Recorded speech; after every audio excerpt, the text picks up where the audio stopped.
Hindi si Santa ang magbibigay ng profit mo. Ikaw ang gagawa gamit ang tamang mindset. Holiday emotions means maraming mga traders ang nagpapapomo ngayon. Gustong hamabol ng pangregalong profit. Ngayong season na to, ang maraming napopomo dahil gustong kumita bago matapos ang taon.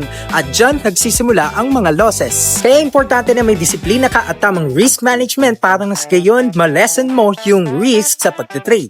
Sa Exness, dahil stable, fast at transparent ang platform, mas madaling maging kalmado at sundin ang trading plan mo kahit holiday rush. Dahil ang tunay na Merry Christmas sa trader ay discipline and consistency, hindi impulsive trades. At ito pa ang tatlong bagay na na-experience ko sa Exness. Number 1, fast order execution.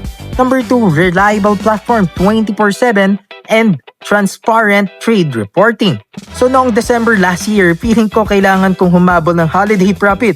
Pero nung sineryoso ko yung mindset ko at consistency, mas gumanda ang results. Walang stress, mas masarap maging maligaya ang Pasko.